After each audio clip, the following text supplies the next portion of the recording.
Hey, I'm Maggie. I'm Mike. And this is Friends on Fire. And we're on a mission to get friends to talk about money. Mike was just asking me what temperature it is in my house right now because it's starting to get pretty hot in Atlanta.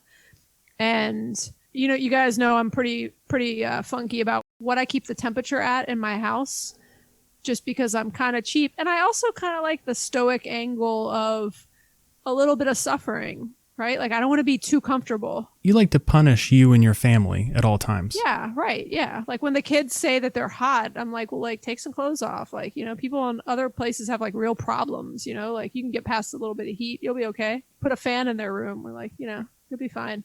And we have only recorded at your house during the winter when it's been really cold. It feels luxurious downstairs. Does it? Yeah, because the basement stays so cool. You know what? Let me be the judge of that, please. So I'm telling you, it is like freezing cold in our basement all summer. So every time someone's hot, I'm like, go downstairs. It feels great down there. Why would I run the air up here? Well, the point of today's episode is not to talk about Maggie's thermostat. Okay. So we have another great interview for you guys today. One of our earlier episodes, number 13, we interviewed a friend of mine, Adam Goldberg, who went from being in counterterrorism in Washington, D.C. to being an entrepreneur and a photographer running his own business. And one of the things about financial independence that we really gravitate towards is getting the freedom to go pursue your passions. And so we have another interview today, and in line with our theme about talking with friends about money, is another friend of mine, a guy I went to business school with, who has a really fantastic story and has done some amazing things with his life and his career following his time in business school where he and I studied together. Cool. So yeah, today we're going to interview Mike's buddy, Ronnie Farzad. Our goal on this show is to talk to friends about money, and we feel like we do that through the podcast by talking to all of you guys out there, our friends, about money. But we also like to bring on friends to have real conversations about money and the decisions they've made in their lives around money, how money has helped them, how money has hurt them, etc. Can you say the words friend and money any more times in that sentence? I might be able to. Do you want me to try again? Nope, let's pass. Friend money, friend money, friend money, friend money. All right, let's bring Ronnie on. He sells seashells by the seashore.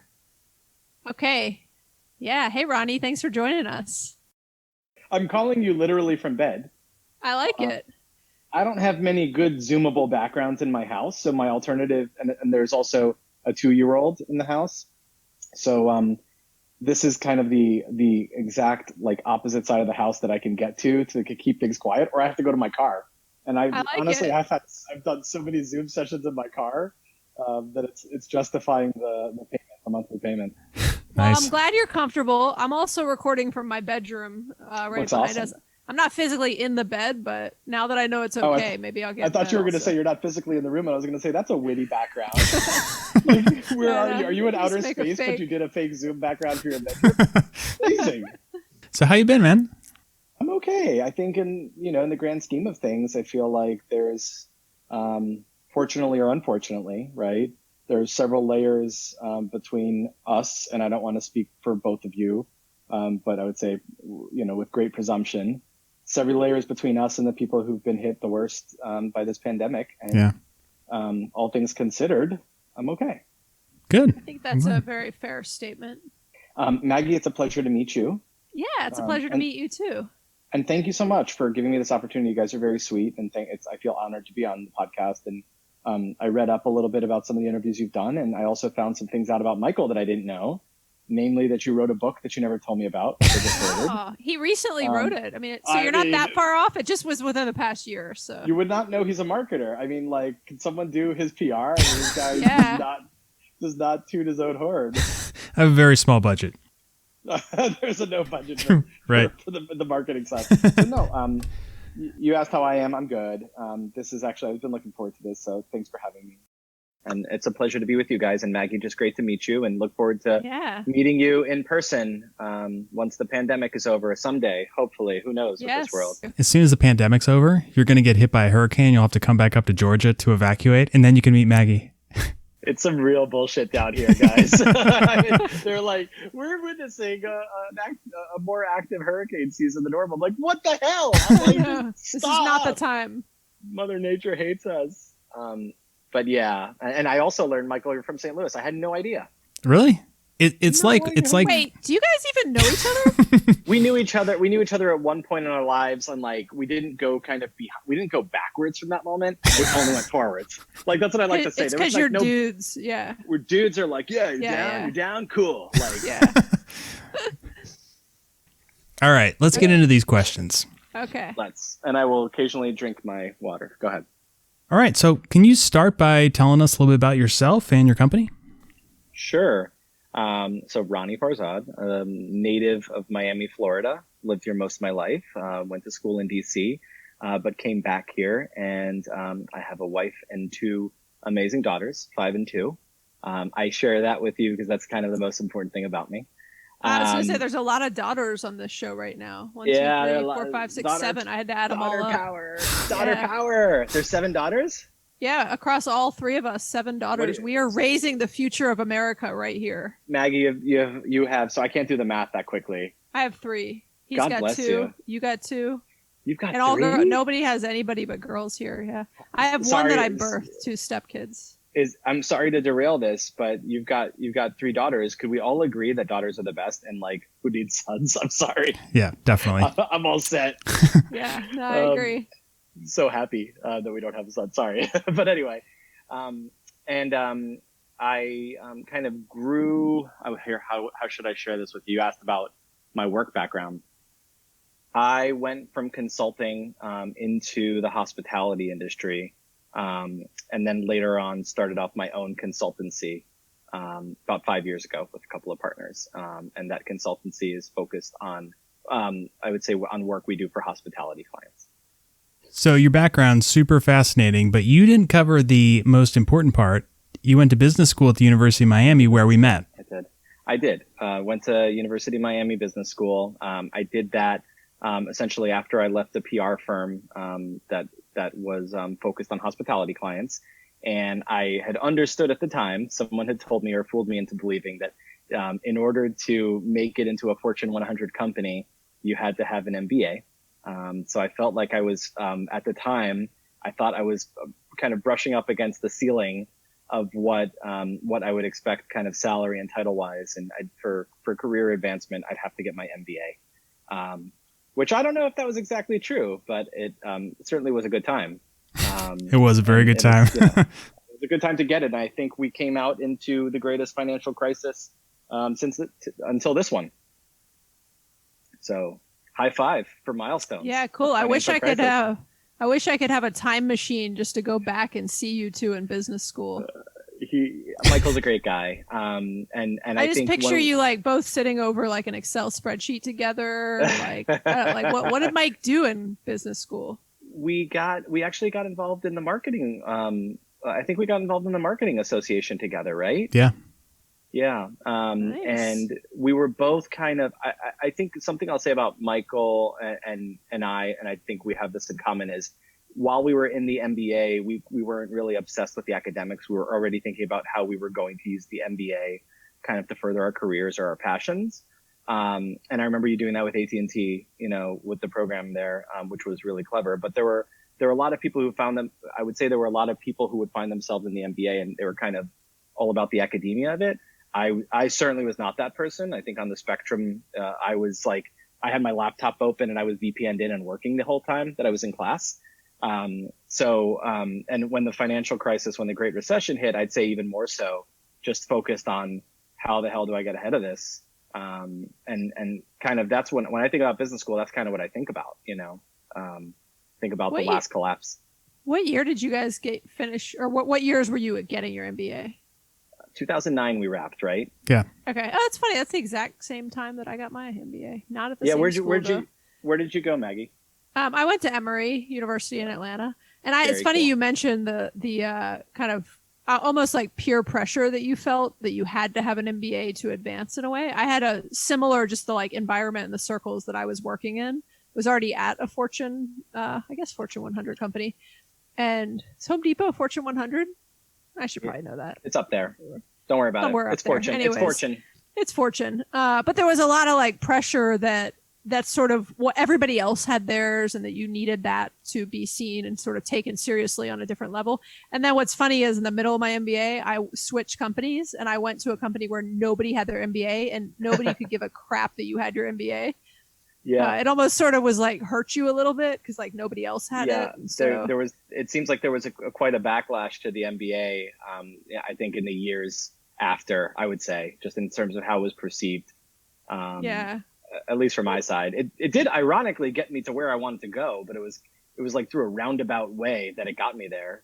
But anyway, and so for the past 5 years, I started up a consultancy with two partners in 2015, and we're turning 5 in about, I'd say, a week or 2 weeks. Wow, that's awesome. So a couple questions just about kind of that path. One, you said you worked in consulting for a while. Yeah, so I lived in DC because I went to George Washington University, and I actually was a major in international affairs. And for the whole time, I think I confused how much I loved politics and reading the news with wanting to work in international affairs. And I actually did an interview with the NSA my senior year. And after I went to Linthicum, Maryland, and did a couple of interviews with them, I could not be more scared to work for the government, and specifically, I mean, politics aside, but specifically under the Bush administration, it scared the living crap out of me to work for the NSA. So I actually was approached by this large research consulting firm in DC that is almost known as like a grad school for college kids because it has so many of the college kids from GW working there, called the Corporate Executive Board. I've heard of CEB. We're a client of theirs. Yeah. Okay, great. Yeah. And they were really, really hungry for talent right out of college. And I went and worked there in the consulting portion of it for R&D, research and development, product development, process development. Which I was like, I don't know anything about that, but they're like, we'll train you. I was like, okay, that's cool. But I had to say that just right from the get-go, I had a real passion for working with clients and learning complex problems and trying to solve them with the clients and building those relationships. That was it's probably my most favorite part of the business. And then I would say that, funny enough, I also learned that Michael loves Microsoft Excel. I didn't know that. I love Excel. Probably like no one I know. Who doesn't love Excel? I mean, Excel is just my jam. But I not like really, really complicated Excel, but like doing cool shit Excel. Yeah, no, I totally agree. By the way, I'm not being sarcastic. I really do love Excel. And I'm like, and who doesn't? Yeah. But at the time I started, while I was working for the consultancy, I started building little tools in Excel and started showing them off to some of the clients. And the clients were like, wow, that's really great. Could we buy that? And I started to try to sell CEB on, hey, why don't you license this as a technology, like build it as a true application? And they were like, that's crazy. Just go back to doing these short-term research projects. And sure enough, they've actually built that as a practice area. And one of my friends actually heads it up now. Really great guy. I was with in DC. So I wasn't going to last at CEB that long.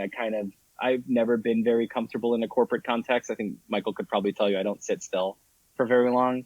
And I just like to walk out of meetings. But I worked there. I saw something I liked. I decided to move back to Miami because family is very important for me, and my parents were getting older, and I wanted to be close to them.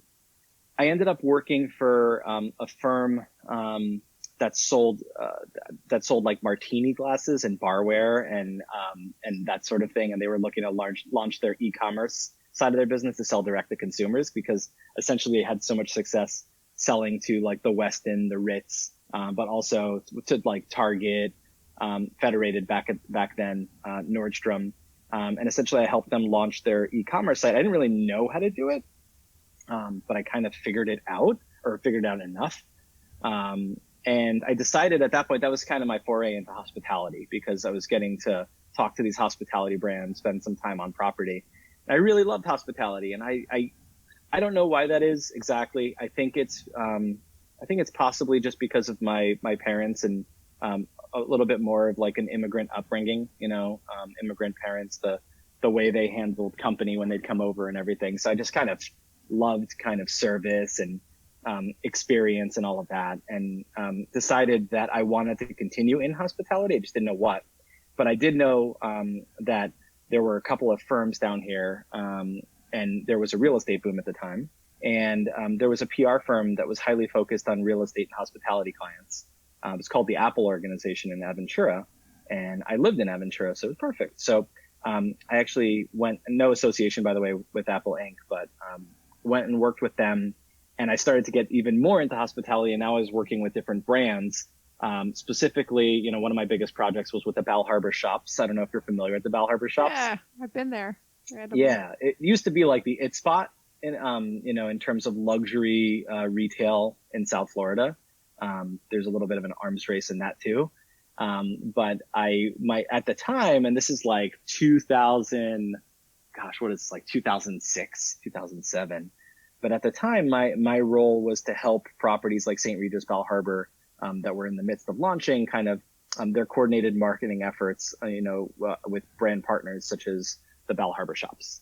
And that's interesting because you're kind of like, okay, you've got to do events. You have an unlimited budget because really, with the real estate boom at the time, it was absurd. Like they were talking about having tigers at parties, Wow. It's just like things when you look back at it, when you look back at frothy times and you're like, holy shit, that was a bubble. Yeah, totally. Like, I feel that way right now. Like, there's things where I'm like really basic, simple things that we can't do. Like leave your at house. Work. Well, even just at work, the things we used to spend money on versus how we're acting now. It's crazy, kind of how quickly things can change, and everything seems frothy like, when you're in a pandemic. Yes, true. Yeah. So there was just a level of absurdity with some of those parties. I mean, the amounts of champagne. Did you ever have to hire a tiger? No, not me personally, Okay. but there was another party that had a tiger. And I think that the craziest thing about this, by the way, I mean, after you've been through a recession or two, you start to see the symptoms of a recession, and you like bookmark it in your head. And I remember at the time this is going to totally be off topic, No, I like but just for comparing notes. And I'm sorry I'm talking so much, but I guess that's my job. That's the point of the interview. Should do that. I remember there was a client we worked with, and they were interviewed about the recession, the oncoming recession, or like, real estate sales are looking soft in South Florida. He's like, no, not at all. Next year is good. We're going to be really challenged on supply. Demand's only going up. And you start to read things like that. Like those interviews of the people who are like the hallmark, like no matter what, it's going to be fine. And you're kind of like, I can listen for BS now. And I remember hearing it again a few years later at another company. And I remember hearing it again right before we went into this pandemic with some of the companies and what they were going through. Like, oh, it's the flu, It'll pass. It'll pass. Don't worry. Just brave it, So anyways, I just think it's interesting as you grow older, I guess it's wisdom / learning your lesson. But sorry, I totally went on a tangent. As I worked at this PR firm, and it was great, but I started getting to that point where I was like, all right, like I need to get paid more than peanuts. I can't live off this. I couldn't even afford to live in my own apartment at the time. I was staying with my parents. That's not fun when you're like, whatever, 20, 24.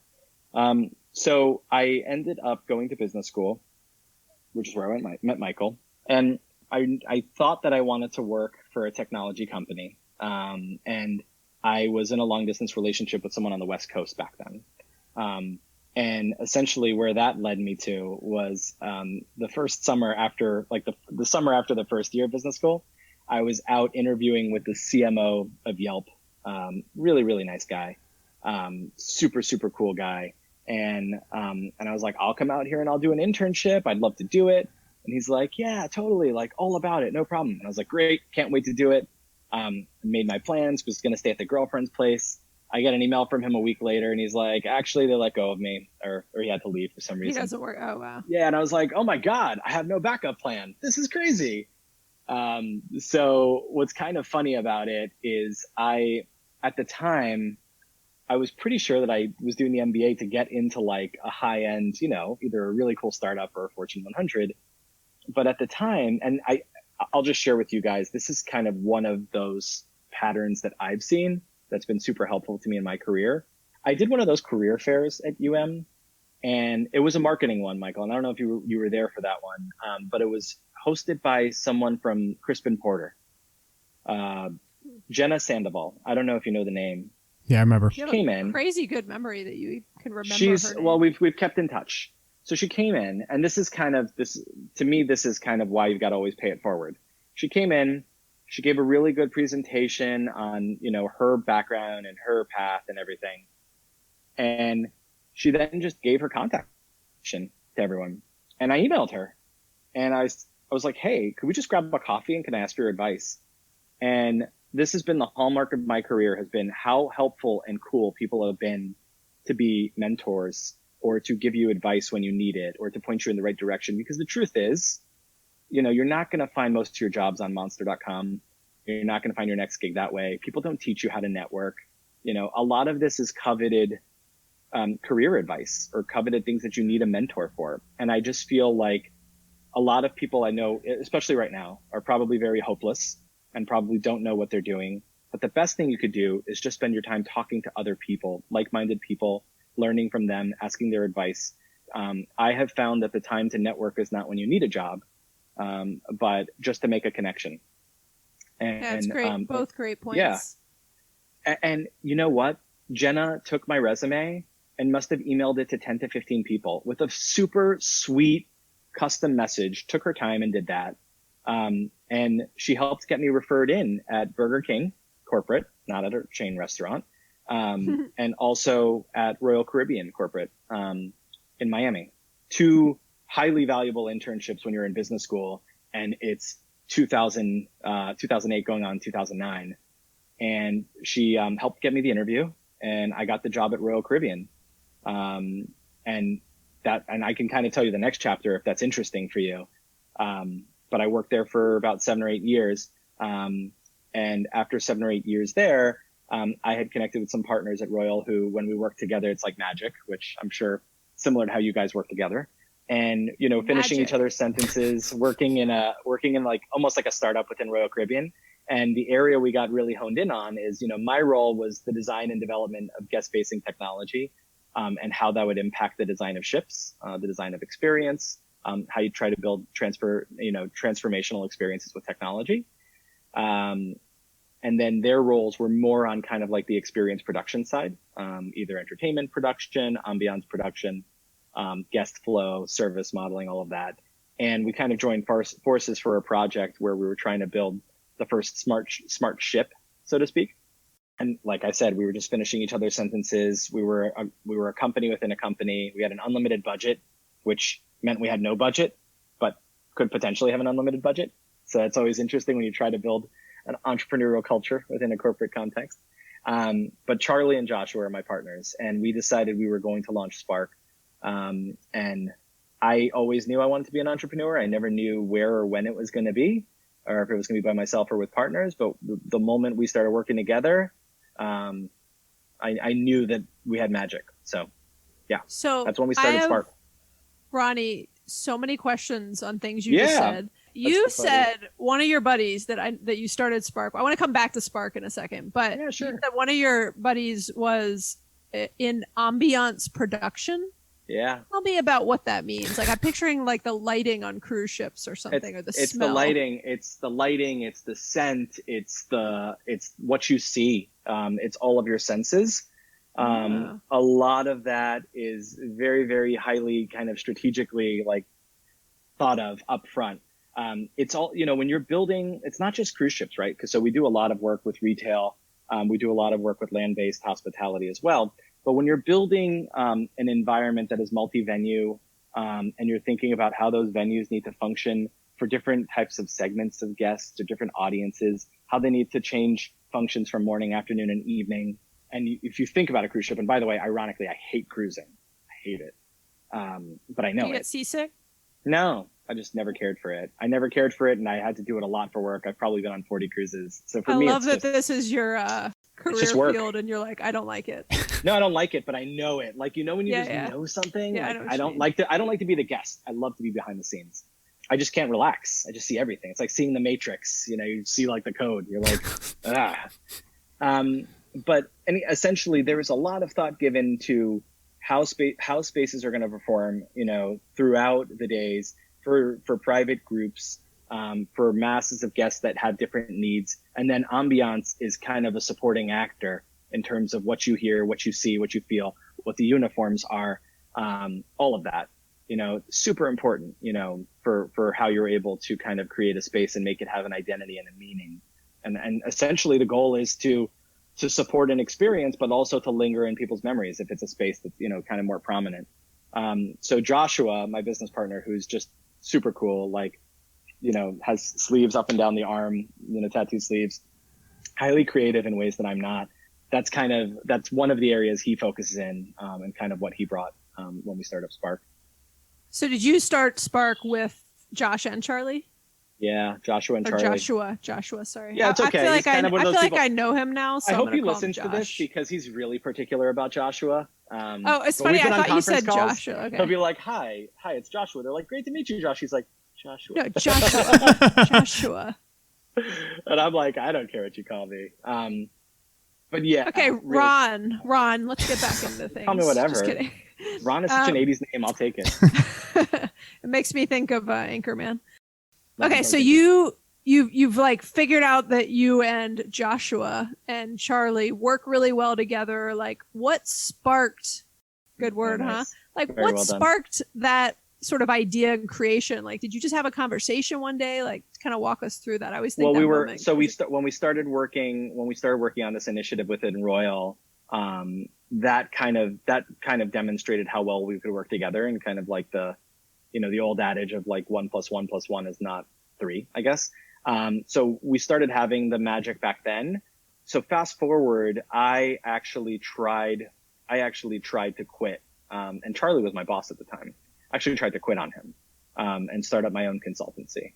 And he's like, nope, no way. You're not leaving. We're about to launch a ship in a year and a half. You're staying here. And I was like, oh shit. And he goes to like the corner office, to the executive vice president. He's like, I'm keeping Ronnie. We're doubling his salary. And he comes back and he's like, you got your salary. I'm like, I don't want that. I don't want to stay. I call it golden handcuffs. Like at that point, I was like, I don't want to be. Royal Caribbean is really good to me. It was a great company. But at that point, I knew I wanted to be out, and I knew I wanted to start my own thing. Even if it was like, I had some rough edges about what that was. I had already had kind of handshake agreements with a few partners, clients. I shouldn't say clients at the time. They were vendors, but I wanted to convert them into clients. And I was like, yeah, I can figure something out with you, and I was pretty sure I could figure it out. And my wife, God bless her, she's always so supportive, was like, yeah, you'll figure it out. So fast forward, he got me a ridiculous increase in salary. And I was like, oh crap, I'm stuck. And the company was really good to me, so I can't complain. But fast forward after that, his boss got let go, Charlie got let go, and I was reporting to the EVP in the corner. There was a big shakeup, and I actually clicked really well with her. We worked really well together, but at this point I lost my chance to leave. And Charlie was out there for a while, and Charlie's like, he's the most loyal person. He would have never decided to leave Royal on his own.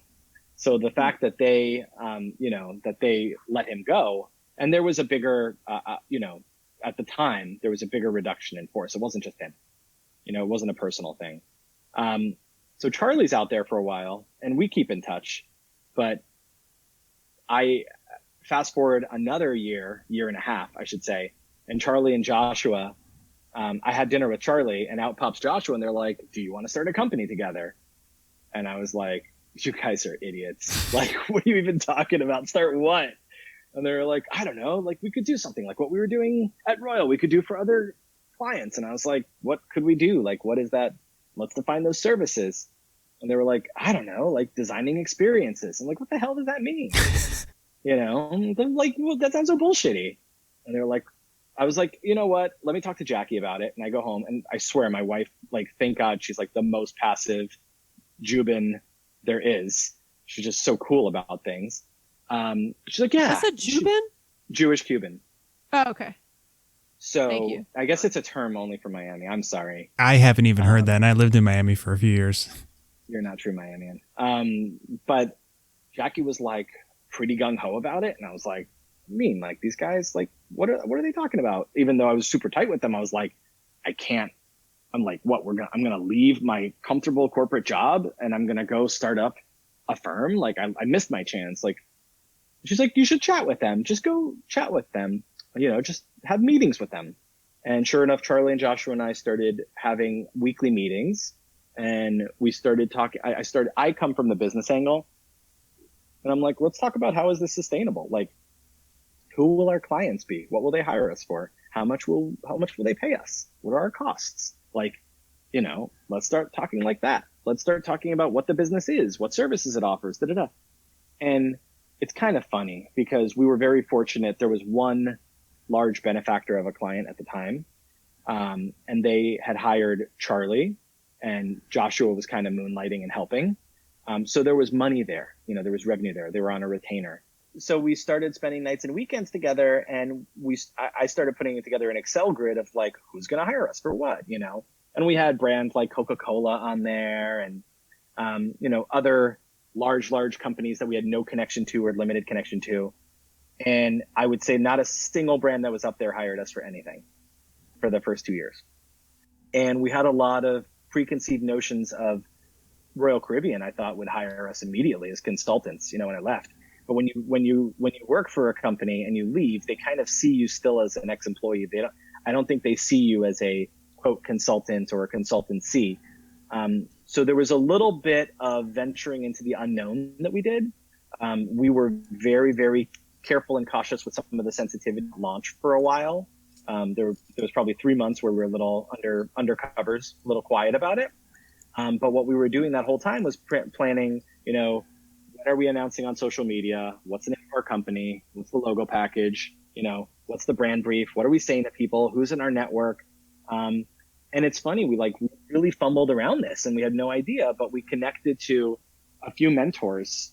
One of them specifically, Ralph Guardiano, who heads up a company called Over Above, up in Connecticut. Great guy. And we were talking to him at the time, and he just had some great advice. He's like, get a handle on your financials. And I can quote these mentors from my past. Like, they're so amazing. People can be incredible, right?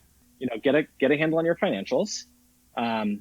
Services are great, but I can tell you that with services and consulting, you're only going to be as good as your last deal.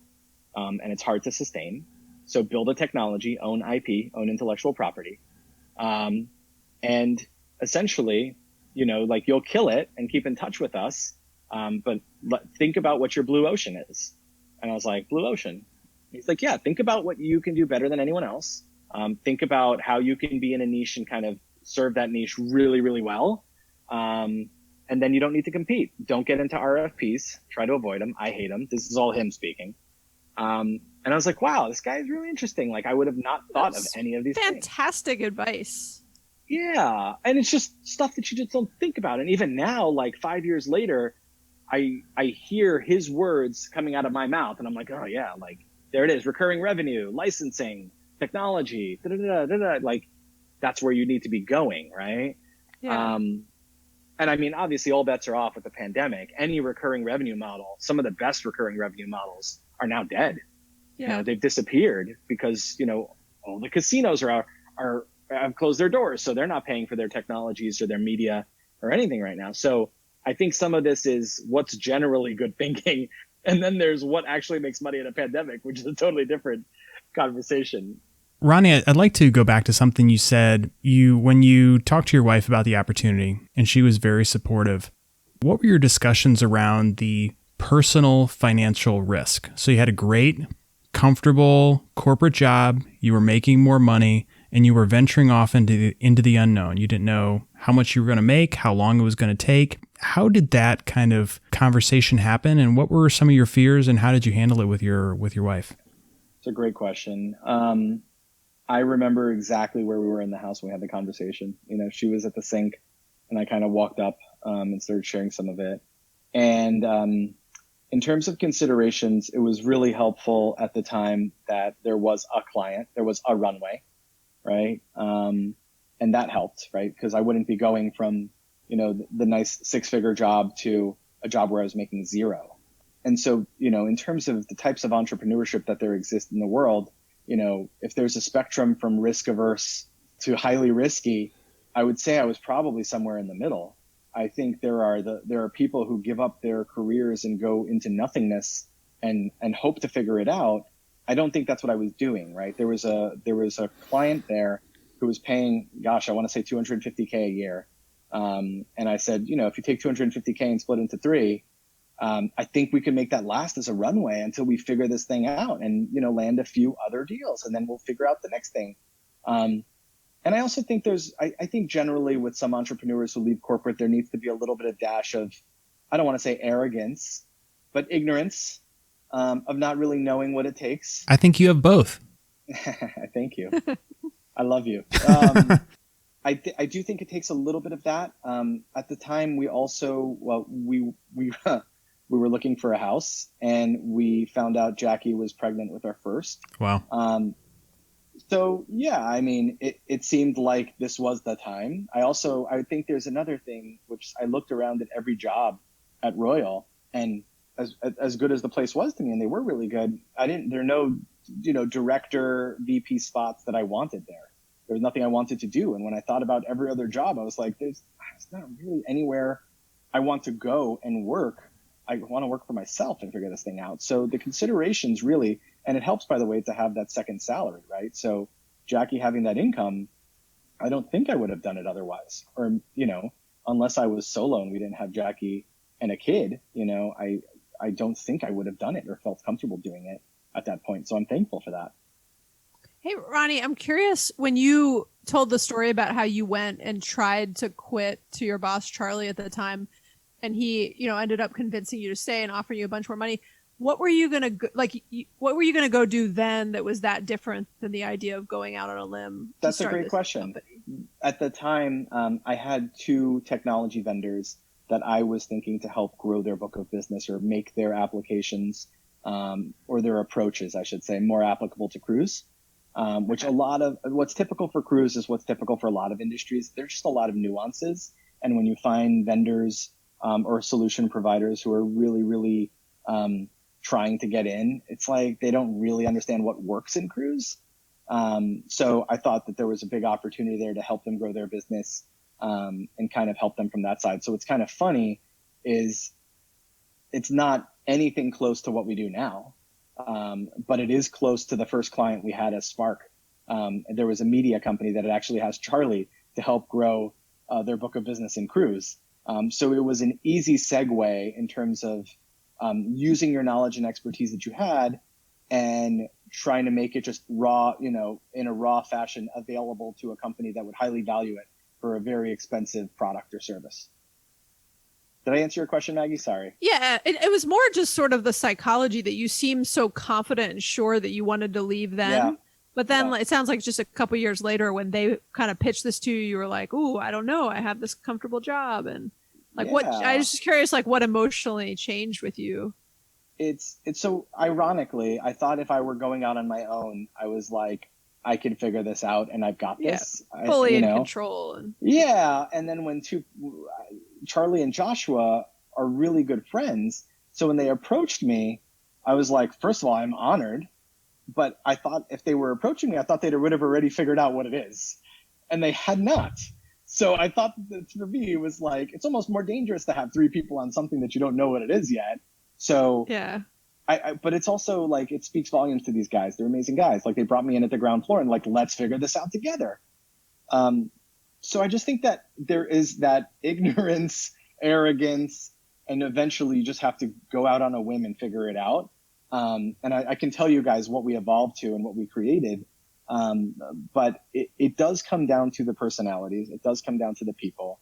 And partners it's like second marriages. And it's really important to pick good ones. There's a lot of trust. That's all I'll say. So you guys started Spark. You had a first client. Do you remember the point where you realized this was the right decision? This is what I was meant to be doing. Or did it just kind of grow and you didn't really notice it? There are key inflection points where I never questioned leaving. I never second guessed it. But I feel that to be a good entrepreneur, you need to have a solid fear of failure. Like I think people, I don't say that in a bad way, to be stressed out all day, waking up in the middle of the night and, out of breath and like sweating. That's not what I mean, but like, you've got to be hungry, And as long as, and this is another Ralph Guardiano tidbit, as long as that hunger never leaves you, you're good. You'll figure it out. And early on, having one client, while it was a blessing, it was also a curse, because we were not able to develop the chops of, being able to go out and pound the pavement and talk to the network and sell our services. We kind of had this big guy paying us every month, which was great, right? It was nice. It was a nice runway, but it's almost like, it stunted our growth a little bit, I would say. And so 8 months in, I want to say 8 months in, we essentially lost. We knew the contract was ending. We watched as it was ending. It like approached us. It ended, and we were like, "Holy shit!" Like we went from I want to say like 30 or 35K the month prior to $600. And I remember again, I went to Jackie and I'm like, "Oh my god!" Like there was like nothing to do at that point because we didn't know how to build a sophisticated business development process. We didn't know how to network without being cheesy salespeople. But we learned. And I mean, there's nothing like a little bit of fire, but we learned really fast. How did you learn all those things? Like not literally each thing, but like did you tap into people you knew? No, you know what I'm I mean? No. I'm not thinking literally. I think there was trial and error. There was feedback from our network and hearing from other people and like where decisions were validated. And then some of it was the mentors and some of it was, realizing you did not want to be paid for your time. You wanted to be paid for your expertise. Some of it was realizing, you wanted to grow to a premium offering. So I'll give you an example. We got a project working for Virgin Cruises. It's Virgin Voyages now. And for us, it was unimaginable that we would have done work for them. I mean, when we first started Spark, there were rumblings of the fact that Virgin was starting a cruise line. And we were like, oh my God, talk about making it. If you could get a project there, you're going to have made it, Yeah. And so just like, I think this is also just interesting for life, not just for work, right? We, and this has been another hallmark of how we've developed relationships. Charlie was in touch with a gentleman at Norwegian Cruise Lines way back when. Really nice guy named Richard Kilman. Sent an email to him, was following up to meet with him for coffee or something. Email bounced back. Charlie was like, what's that? Like, that's weird. Got to him on LinkedIn, got in touch with him. Turns out Richard was laid off from NCL. So Charlie said, let's get coffee. I want you to meet my partners. We all go to Bagel Cove, up here in Aventura. And we just talked to Richard, just as human beings for like 2 hours. He's like, yeah, I can't believe I got let go. Like, just being in at the ground floor when someone is vulnerable, right? Being there for someone, offering our network, offering to help him in any way we can. And, we were starting to grow a little bit more connected in cruise. And we were there for him. And 2 months later, he landed as a consultant at Virgin. He got moved up, to director, now VP, 4 years later. But we've been working with them for 4 years.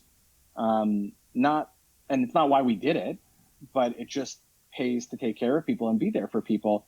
You asked me how we learn those things.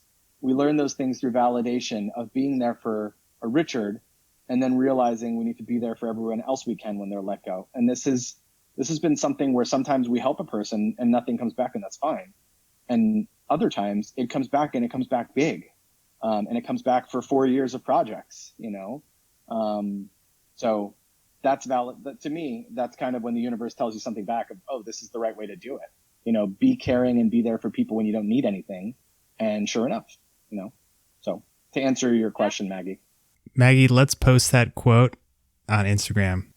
I have so many quotes already from things you said, Ronnie, that are going to go on Instagram. We're just going to be like posting quotes of you for like the next 2 or 3 weeks. You're going to be famous. You're going to have all these Instagram tiles with your words on them. It's going to be great. I have a lot of questions, but Feel free. I'm an open one book. thing you said is you talked a lot about the magic that you and your now partners had when you were working together at Royal Caribbean. And then when you started Spark, did you guys have you maintained that magic, and did you find the same magic kind of continued as you went off in this entrepreneurial path? Yeah, you know what? At the core of it is a friendship and a relationship. But being able to work well together. First of all, a partnership of three is a little weird.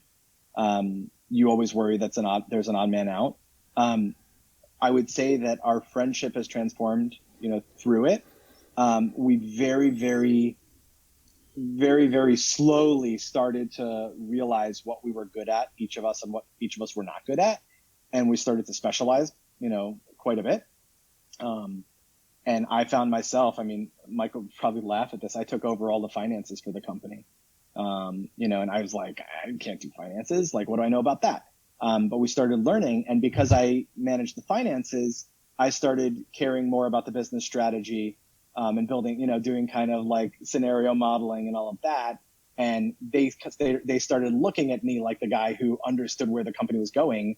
And that when I would like come to them and be like, guys, we've got to do some serious business development over the next 2 months, or we can't afford to take the same draws we've been able to take. They would be like, okay, we trust you. And it gets to a point where like, and they have their strengths.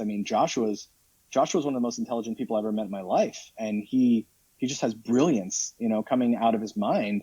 But he likes his scripts. He needs to have a script. He needs to, rehearse his script, even if he's presenting in front of a client, versus Charlie and I love to just be off the cuff and speak our minds, and find ourselves in situations that we're really familiar with. Joshua preps. So in terms of the magic, I would say it's evolved. It's better than it's ever been, but it's certainly evolved. When you're a startup consultancy and trying to grow, your conversations are very different. When you lose deals that you thought you were going to win, when you win deals that you never thought you were going to win, when you have to entrust each other with livelihoods, it's very different than working together in a company where there is a security blanket, so to speak. So I think it's very interesting. It's evolved. I do think there's an ability to disagree on things, which is super important.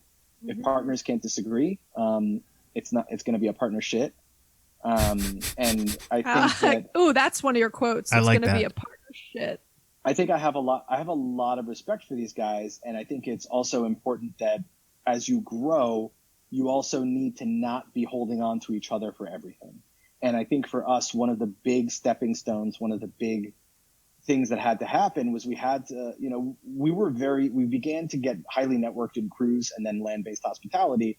So everyone used to come to us for Charlie, Ronnie, and Joshua. The danger in that is it's not scalable, right? Unless you're charging $1 million and, $1 million a year per access to a person. And even then you just basically go from being an employee of one company to being an employee of 6 companies as clients, right? I'm a firm believer of not charging for your time, but charging for your expertise, or charging for a product, right? And so as we try to evolve that, I'd say that it's been a challenge and interesting for the way the three of us handle that. We have different ways of doing it. How we utilize the employees and prop them up. We have amazing employees. We have an incredible team. But also how we've made a move towards products. It's tough trying to start a tech company within a consultancy, and that's what we've been doing. And so there's the aspect of keeping the partnership tight and continuing to communicate, but it's also like, if we need to chat 4 times a day, something is wrong process wise. Like, let's fix this, So like, how do we make it so that we build processes that keep each other updated, so we don't need to communicate to each other to the same degree we had to when we were 6 months old, right? For example, that's a boring convo, but a highly important for sustainability and, sorry, boring stuff. No, I like it. I love a good process discussion. also not being sarcastic. I love it as much as I love me some Excel. It's something interesting that I would just share with you guys, because I don't think something I've learned, and just take it for what it is. And this is maybe even more conversational. But it has been really, really educational for me, and maybe not always in a good way. But as you kind of grow older and you see things and you learn, you're like, oh, that's how people do it. Or like, my parents never told me that. I don't know if you guys are believers in the word privilege. And I don't know if I'm touching a third rail here. Is it okay, Maggie, if I go a little further? No, it's great. I was literally writing down the word privilege. Amazing. You start to realize, I think, being the son of immigrant parents who never, I would say, like I would never notice when they were trying to keep a budget or, trying to save money or anything. Like they really exposed us to everything, and they did everything for us growing up. My mom was basically a shampoo lady at a hair salon, and later opened up her own electrolysis business, which she still runs to this day. And my dad was a doctor in Iran, but when he moved to the States, became a nurse because he couldn't pass the English portion of the medical exam. And by that point, he was getting older and he had a family to support. So I grew up on a combined income of, I couldn't even wager a guess, but I'd say, low 30s. And they never made us want for anything, and they were incredible about it. But I'm, pretty certain that by the time my brother was going to college, we were on some form of government assistance. And again, like I went to school with many upper middle class kids. We grew up in a good neighborhood.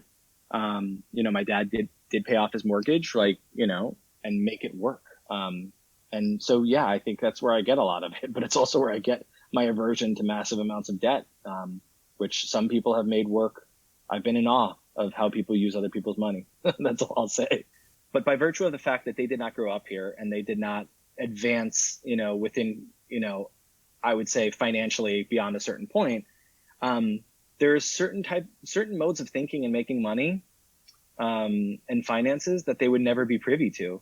And in fact, you start to see it as you start to play in bigger ponds, especially, when you go from startup to, I still like to call us a startup. I always want to be, a startup, so to speak. But you start to work with larger and larger players, and the things you see and the way people use money and the tax strategies and the things people do, it's something else. And I think that that's been an interesting story for me. I mean, I say interesting, not in a sarcastic way. Again, like, Maggie, it's like you in Excel. It just blows your mind, kind of what the big players are doing out there and how money begets money, and how people who grow to a certain point, I don't say they earn, but they receive all the wisdom of being at that point or beyond. And it seems like a big privilege thing. And it's insane to me that it's not something that makes it into, the educational system. It's not something that's taught, it's not something that people teach business 101, it's just not there. It's specifically left out of reach for a lot of people. First off, I really appreciate what you said. And it's like the things that should be off topic, I want to talk about even more. Yeah, sure. If someone said like what you just said, sort of like double click on it and like expand on like what's not shared, right? Like, sure. I mean, I'll just share with you a lot of different thoughts. No one teaches you how to respectfully negotiate. No one teaches you how no matter what, you're going to get, am I allowed to curse? I won't curse. Yeah, you can curse. Fuck well, yeah. you're gonna get fucked out of money. It's gonna happen, and it's gonna be bad. And when it happens to you, you're gonna think that you can never recover, and you're going to feel like someone reached right into your stomach and tore out your heart and your stomach.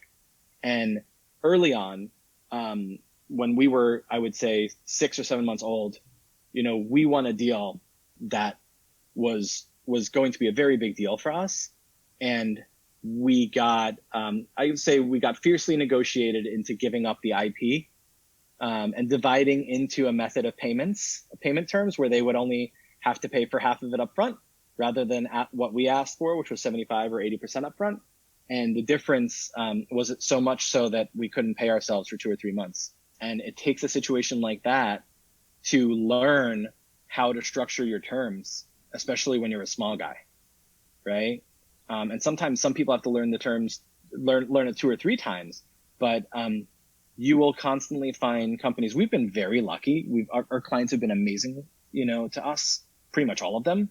But if you don't learn this, and if you don't set yourself up as an entrepreneur to be ready for that sort of stuff, it can put you out of business overnight. Yeah, no, it's interesting. And I think the examples help. The other thing I'll share with you is there's a wealth of tax knowledge out there for people who make it to a certain point in this country. And for everyone else, they're never educated on it, And I think it's a shame. I think it's a great point. Honestly, it's one of the reasons that we are doing this podcast and that we're passionate about the topic of personal finance, because you're talking about a more, graduated topic around, tax strategies at more higher incomes and larger companies, because it's a whole nother sort of area of focus. But if you just take the average family and the average person, most people did not grow up learning about finances. They didn't grow up understanding how interest works and how debt works. And, they get into a lot of these things at young ages, a little bit naive and a little bit ignorant. Right. And they make some bad financial decisions right off the bat because they just didn't know any better, right? They didn't learn this stuff. Right. And our country, I mean, without being political, our country and the loopholes that are available to companies, from credit card side to whatever, banking side to whatever you want to call it, are built sometimes around catching people who would not know better and who were never taught that because their parents maybe never had access to that line of thinking, And for me, it was mind boggling. The further we started getting along, the more of a disparity there was between myself and someone my age who had never been through this, to explain this sort of stuff. And so, I just think it's fascinating. I think it's crazy. I think it's systemic. And I wish it was part of mandatory education. Like you said, with home finances and personal finances, at least teach that, teach people to not accrue credit card debt, and have to carry it month to month, right? Because it's toxic. It'll kill you, right? But anyway, just more speaking from the heart right now, I think that's not just on the personal side, but on the startup side, on the finances side, it's a crazy thing to behold, watching how people use money. It's just fascinating. I can imagine. Right. Is there anything that you feel sort of empowered or beholden or obligated to do based on everything you just said about privilege and just sort of where you've been able to get to and where you're at in life? Yeah, I've spent some time educating people who are thinking of starting up their own firms. I spent some time educating a masseuse who wants to start her own kind of traveling spa, so to speak, and she successfully has done so. And I think that the more people can spend time educating people who wouldn't have access to knowledge, the better, right? You never know, just help them, right? So it's changed that for me of just wanting to help people and help them in any way that I can make myself available, That's great. I love it. And I love the stories you shared at the very beginning where you were talking about, the various people who helped you along the way and were willing to give you, a quick conversation, send your resume along, give you some really helpful advice as you were starting up Spark, et cetera. I think it's important to be vulnerable, and I think a lot of people are trying to give off a vibe like they have it figured out.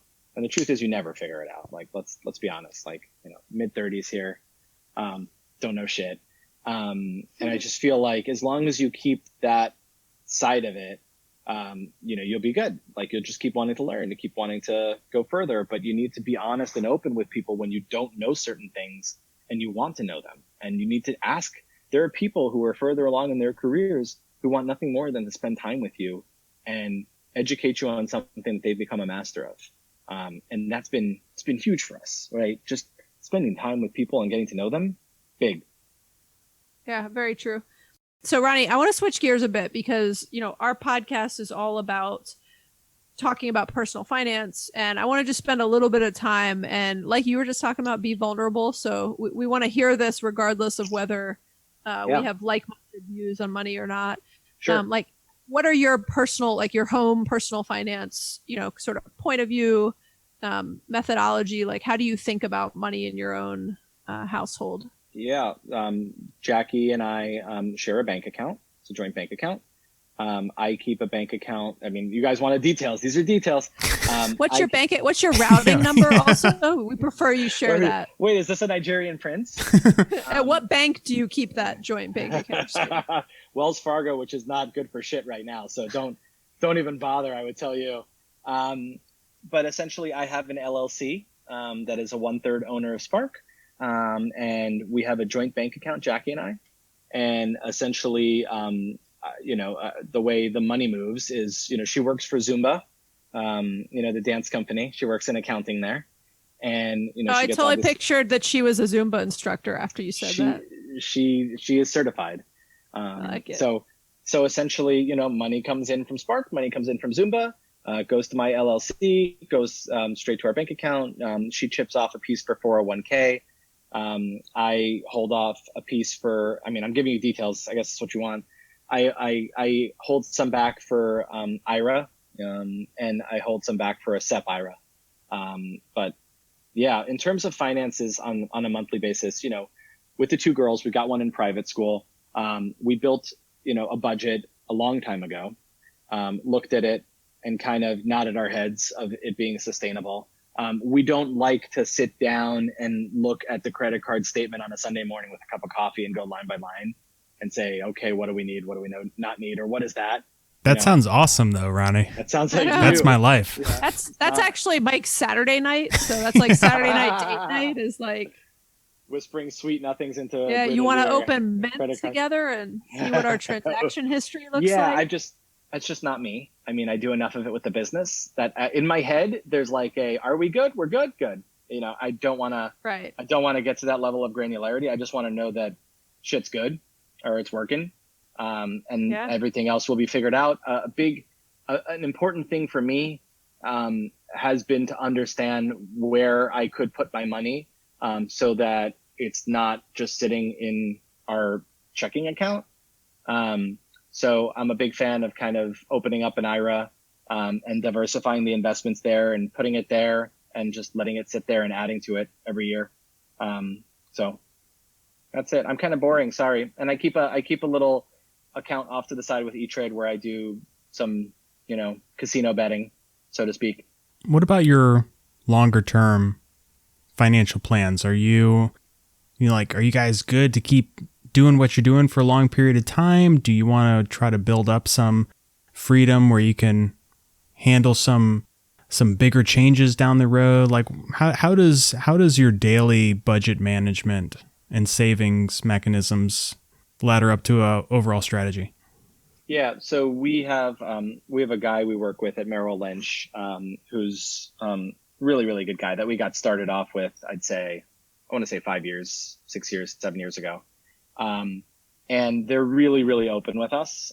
They're almost like a subsidiary, a branch of Merrill Lynch that carries the Merrill Lynch name. So we've done some exercises with them to know, based on how much we contribute per year, based on how it's expected to grow over the course of whatever it might be, 30 or 40 years, how much college is going to cost for the girls, et cetera, et cetera, et cetera. I would say when we did that exercise, my eyes almost blew out of my head to understand how much life costs and what it means to retire with a substantial amount of money so that you could be comfortable. And I think that we're very entrusting of that. We'd like to think that the market can make 7% year over year, and long term when everything gets averaged out. I've bet a lot of my future on the fact that money will make money over time, and that we will get to a place where we will hopefully be comfortable retiring. There are a lot of unknowns between here and there. My company is one of those unknowns. I can tell you the year we thought we were going to have versus the year we are having should dramatically change, some of that, the next 2 years could dramatically change that. But that's okay. Like, we'll figure it out. We will figure it out. We've been more conservative with our spending. I'd say that we're really good in communicating and being kind of honest about what we're seeing.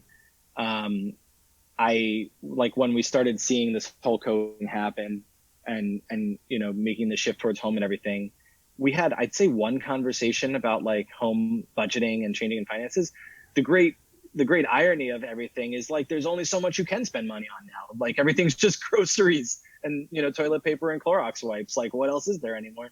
So like it has affected our spending habits, but not because of any planning. It has withdrawn any things we could spend money on. Like I go on Amazon and there's like nothing I want to buy, If you do want it, it takes like 2 weeks to arrive and you're like, what's the point then? Yeah, you could get this within 1 day shipping or next year. That's pretty much the option now. So I guess I'm not really good here to talk about that stuff. I'm a big fan of carry 000 debt. Other than a mortgage or a car payment, I am. Ooh, I would challenge your other than a mortgage or a car payment, Ronnie. But keep going. Oh, tell me what else. Zero debt means zero debt, man. You could get debt to truly. Oh. Yeah. I would say when you've got a house. Okay, so this is a bigger conversation. But if the market's paying you 7%, which it once was, and you've got a house at 3.25, you've got to think. It's not a smart financial decision. It's a mental, emotional freedom decision. I'm all about the mental. Listen, if and when I hit my big payday, the first thing that's going to be paid off is this house. Okay. Yeah, no, I like it. And we just refinanced, and I highly recommend it. But I hate the idea that over the course of 30 years, you're spending hundreds of thousands of dollars in interest. It's insane to me. It is insane, but for me, it became a calculation of, okay, where can I make more? And by the way, we're not like, I don't want to give any sense that, we're killing it, we're doing so well. Like this is challenging times. Like, I'm going to give you one more challenging suggestion on where you can make more since that's your mortgage. Don't say Bitcoin. Do not say Bitcoin. Nope. Not Bitcoin. Not at all. I don't believe in Bitcoin. I'm assuming you're paying your Merrill Lynch person a percentage. A couple things I've toyed with for a while. And you have a really nice way of asking the question because you have access now to knowledge that is well above and beyond mine. And I love that you asked it in such a nice way. What a diplomat. Yes. And we are paying them a percentage. It is a very low percentage, but the other side of that is I know that those companies make money off the products that they sell, right? There's a reason why they're buying you into certain ETFs and certain stocks and this and that. I know that there's some form of whatever you want to call it happening there on the other side. Yeah, I'll give you a plug for Mike's book because Mike's wrote I just ordered it. Oh, awesome. I like it. No, but the one thing I will say, and this is not as much for you, Ronnie. I think this is something for all of our listeners. I'm trying to think of like you were saying, a diplomatic way to say it. No, just say it. This is your show. I mean, the non-diplomatic way is like, it is a complete waste of money to pay, no offense to Merrill Lynch, any company. Yeah. That annual, because I'm guessing the percentage is 1%. Maybe it's a little bit less. Yeah. That's a lot of money. And there's a ton of studies that will basically show the market and buying like low cost index funds will year over year outperform anything that dude at Merrill Lynch could recommend. Totally agree. And so when you add up all the money you're paying him and what that would have made in something else, you could put one of your kids through college. I 100% agree with you. We started down this path and we put some funds with them and they've been great. I also have a Fidelity IRA. And I had a retirement account with Royal Caribbean, which I rolled into another Fidelity retirement account. So it's kind of funny. I 100% agree with you. I'm totally with you. We've just not gotten to that inflection point of changing that. Yeah, no, I feel, and I wasn't even saying that to like put you. Do you know what it is, Maggie? It's also no. I don't care. I told you. It's like work to change it too. Well, it's work, but it's not that much work when you think about how much money it is.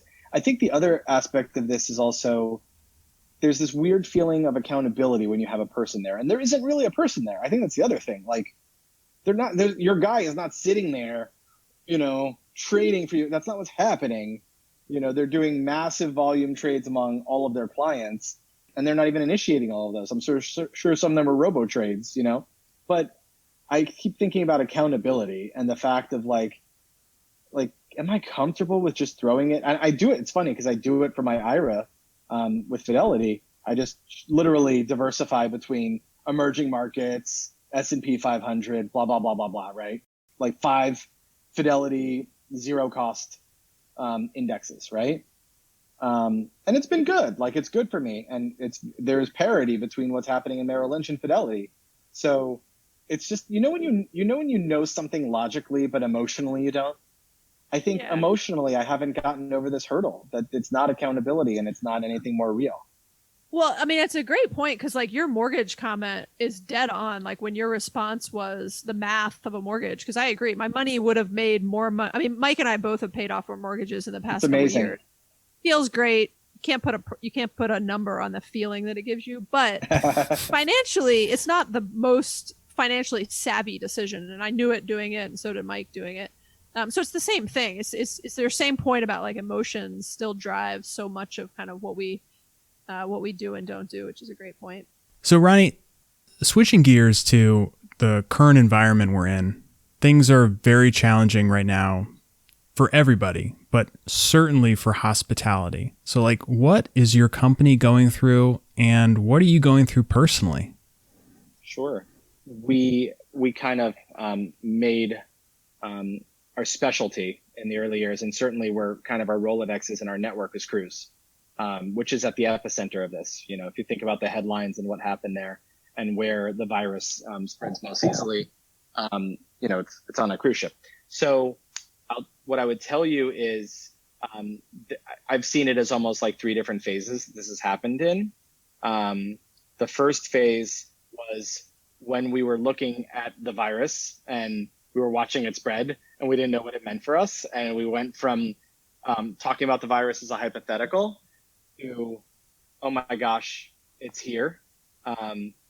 Does that mean it's going to put certain deals at risk? Does it mean we're going to lose certain contracts, or certain clients? To, oh my gosh, let's plan for a year where we may not win one other deal. And let's plan for the possibility that a lot of the payments that would be otherwise coming in would be extremely late or not come at all. And that's what we've done.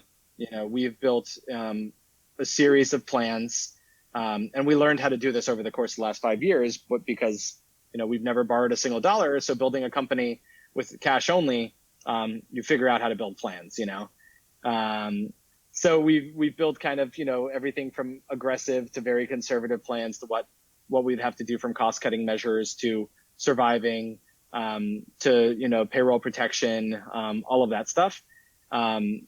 And I would say that for the first 4 weeks, I mean, by the way, I should just share with you kind of some heartbreaking stuff. At least for me as a business owner, we were this close to winning a 5-year technology deal for an entire fleet of ships. And that was in February. I mean, it would have been extremely transformative for us. Big deal. It would have been our second fleet, or actually our third fleet, would have solidified the software that we built and everything. And it just overnight, disappeared. Got a phone call from like my very trusted client. He's like, listen, we're talking about pulling our ships out of the water. And like, I cannot afford this. I cannot pay for this. And we can't even start this. So those were difficult moments. But what happens soon after is, kind of once you start to understand the lay of the land and say, okay, it may be worse for cruise, and certainly it's bad for land-based hospitality, and certainly it's bad for resorts and hotels. Hell, it's even bad for stores. But there are within this whole mix, there are, I would say, there are possibilities. There's opportunities, right? And what we started to do was focus on, with the clients that we have, and the contracts that we still have, over servicing them and being there for them and advising them and helping them however we can help them. Without charging, wherever it makes sense, just giving them our expertise and our knowledge and our time.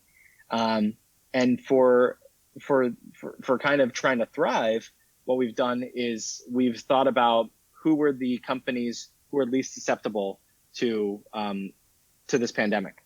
And that's kind of interesting because the companies that, from a hospitality perspective, the companies that have the most opportunity right now are the ones who are launching after April 2021 and had no revenue to begin with.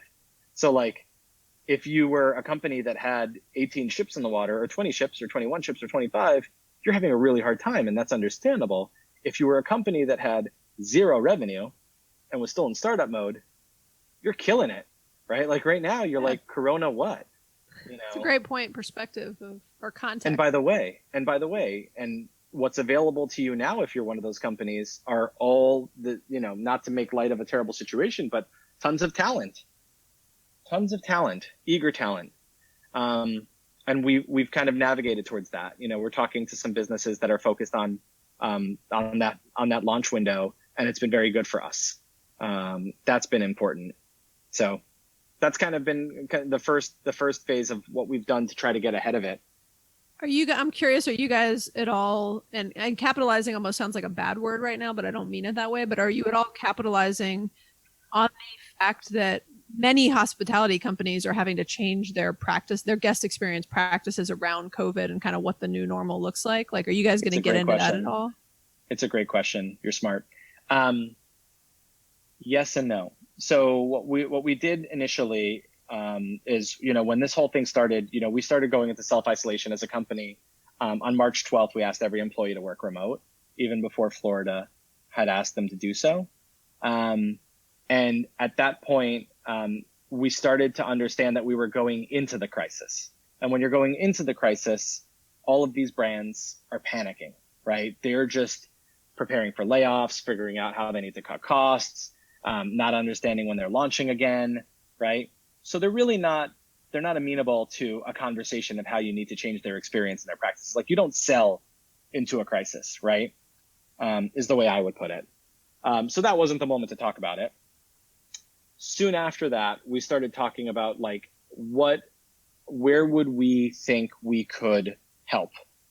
And it's funny enough, like, I came across a few studies that were shared with me.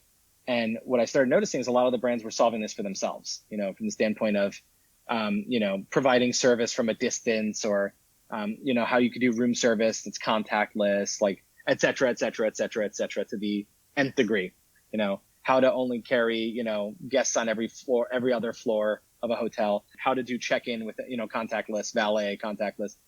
So there's some of it that we're going to get pulled into by nature of the fact that we have engagements that are going to be running for the next several months, and we're going to be asked to kind of like add that in as a layer. But there's so many people focused on that right now that we were like, that's not our blue ocean. Just like, get out of that. It's crowded. Yeah. No, I like it. The focus. Crowded. Brands are solving it for themselves. Get ahead of it. And instead of trying to appeal to the same brands in this moment, be there for them from a relationship standpoint. Help them out however you can. Defer invoicing on them. Have very flexible timelines for money they owe you. Like, we can afford to do that. Be there for them from a networking perspective. You know, I have clients who are furloughed, and I'm just on the phone with them every day to see how I can help them. Let me look at your resume. Let me help you. You know, so it's important to say to yourself, you know, I have a product or service, right? I have a network, you know, and there's this kind of window of time. What I can't do is I can't force my existing network to care about my product or service right now. They're just, you know, they're somewhere else. And by the time I develop new services, it's already late, to be honest with you. Like, so what we've done a lot of thinking about is, what are new ways we can appeal to our existing network and help them just as human beings? And then outside of that, what's our new network got to be? You know, that's where we spent our time, because it's actually much harder to create new products and services that are actually worthwhile. And you can't create them overnight, you know, because I had friends talking about building contact tracing apps, you know, on March 15th. And I'm like, Godspeed, go for it. No, I think you and your partner's approach is spot on and refreshing, because just a couple of comments back, I get so many vendor emails just in the particular role I'm in. All the time I get them, but I've been getting them over the past couple of months, and they're so tone deaf. And I'm like, are you watching the news? Like, do you understand what industry I work in? Is this the same email you sent everybody? And they're just so tone deaf. But on the flip side, there's other partners that are having the response that you're having, which is being as helpful as possible. Not everyone can defer payments, but some people are in a position to be able to. And so you see the people who are sort of appreciating like who needs the help the most, and recognizing that, you know, from someone in my position, when people are really good to us, like I'm going to be good to them as soon as I can. Right. And it's not just that you're not just doing it because there's something for you in the long run. Right. You're doing it because it's the right thing to do. But in the end, though, when those people come back and when things get healthy again, like they're going to remember the way you were. And then they're also going to remember the way that somebody else was, which didn't always match that. And I think it will serve you guys very well long term. So yeah, truthfully speaking, I just think about the people who have done good things for us who never had to. So yeah, it's quite easy to set up 30 minutes with someone and say, what are you going through? How long's the furlough? And by the way, you need to not have an AOL email address when you get out of this shit. You know, like you need to like. Or Hotmail. Yeah, too. like, well, Hotmail's still not as bad as AOL, but it's pretty bad. But you know, I have friends who've been furloughed, and you've got to get them to come to Jesus and understand you're not going to get rehired, and you actually need to believe you're not going to get rehired, so that when the moment comes, even if you are going to get rehired, that you've put all of your time and effort into building your network and your identity over the course of the next 3 months. Good people, smart people and with 25 spending money years. in the meantime. And quit spending money in the meantime. But see, and this is where I'm probably a little bit more emotional than you. I feel like in the pandemic, everyone has found their little comforts. I can tell you that when there was blood on the streets for us, and it was getting really, really bad, and it's still bad. I'll be totally honest with you. I would just treat myself to, and I'm still doing this every night. I'd just dig into the ice cream.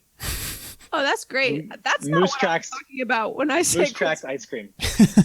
I ate 16 Oreos yesterday, Ronnie. That is a real number. I'm not exaggerating. Proud of you. Wow. That's like a family pack. You ate the whole family's pack. It was a rough day, and and they were frozen, and they're delicious when they're frozen. Yeah. Maggie, were these single stuff or double stuff? No, they were regular. They were not double stuff, but though there's also a thing of double stuff in the freezer that I'm a big fan of. My brother and I talk about this a lot, and he has a podcast, which if you guys get the chance, check it out. It's called Full Disclosure with Ronnie Farzad. We're gonna put that in the show notes, okay? You should, yeah. So he, it's funny, we talk about this, and he always like will text me on a Monday morning. He's like, "Oh, I fucking hate Mondays," and I'll be like, "Dude, just acknowledge that you're gonna hate Mondays." Right. And he's like a little bit of a media personality. He's got his podcast. He's got a live show. He's on CNBC. Like he was on CNBC yesterday. And I just tell him, like, just play to your strengths. Just understand you're going to always hate Mondays. And on Mondays, take care of yourself and go treat yourself to like a nice environment, because Mondays are going to suck. You know, just do that. Like, I don't know. That's just a little bit. That's my thinking. Anyway. No, I like that. That's good. I'm a big fan of being good to yourself, you know? Yeah, especially now. Wait a minute. Your brother has a podcast on NPR? Yeah. Hold on, Ronnie. That's so interesting. Okay, we're going to do a follow-up episode with you. You to tell us about your brother. I'm scanning his podcast now. I had not heard of it, but... Go for it. He's a sweet guy. Great brother. Great brother. I like it. Yeah. Okay. He pays me to say this on other podcasts to steal listeners. I like it. Okay. Did I give you guys some meat? I'm happy to answer anything else. Yeah. You gave us a lot of meat, honestly. This is great. You may be vegetarians. I'm sorry. Are you vegetarian? We're both. I'm vegan. He's veganish. Yeah. I remember that. Veganish. I'm sorry about that. Did I give you guys? I'll take it all back. I use the phrase meat. Did I give you some good seitan? All right. You gave us a lot of great tempeh. Thanks. The vegan jokes are a big hit with our listeners too, so we should keep them. Good. I'm so happy to hear it. Okay, we have 2 questions to wrap up with you, Ronnie. Yeah. You've given a lot of advice throughout this episode, and I'm just curious, are there any sort of final parting pieces of advice or wisdom that you want to leave and share with people? Yeah, I guess this was a little bit of a weird one. It's not really personal finance. I would just say, I don't think people should be scared of entrepreneurship. I think they should spend time getting to know what it is. They should spend time, if they're interested in it, socializing with entrepreneurs and understanding what it's really like, not romanticizing it or anything like that. But like I said, there's entrepreneurship that is all the way Zuckerberg. And then on the other side of it, there are lifestyle businesses. where it's like a one-man business, one-woman business, and they're just making their income every year. But there's financial freedom to be gained in there if you do it right. And I think it's really special when it's yours. That's great. I like it. Yeah. I really appreciate you talking to us. Yeah, it's been great. Really nice talking to you. This much time with us. Was it nice talking to me or Mike? It was an absolute pleasure talking to you. Mike didn't really say much. And I would just say, next time I'm up in Atlanta, let's please go get some Vietnamese food. Yeah, that sounds great. I would drink. Yeah. That was really good. What was the name of that street? Buford Highway. Oh, I love Buford. I live really close to Buford Highway. It's delicious. You took us to the greatest spot. Yeah, that would be really fun, guys. We should totally do that. And I look, it's a weeknight. You guys are spending this much time with me. God knows you're on Zoom all day, probably for work. Thank you. Thanks Maggie. For giving me a chance to chat with you. Like, who am I? We're on Zoom with each other all day at work. Yeah. Yeah, but still, it's yeah. cool No, with you guys. I really enjoyed the discussion, and it went in many different ways. You just shared a lot of really great kind of nuggets of wisdom throughout, and we appreciate you spending some time with us. So thank you, and look forward to meeting you next time you're in Atlanta. Next time we're all allowed to travel again. Likewise, you guys make a really good pair, and thank you for the time. Thanks, Ronnie. This was great. Thanks, Ronnie. Have a good night. Thank you guys for the time. Take care. All right. Okay, bye. Bye. All right, thanks for listening today. If you have any questions or comments, you can always give us a call or text us at 404-981-3370. Love to get a question, comment, or tip, and we will play it on the air. Awesome. You can also follow us on Instagram or Facebook, and you can find those links on our website at www.friendsonfire.org. Please subscribe and leave us a review on iTunes wherever you listen to this podcast. It really helps other people find our show. Okay. Thanks, Mike. Thanks, Maggie. Bye. Bye.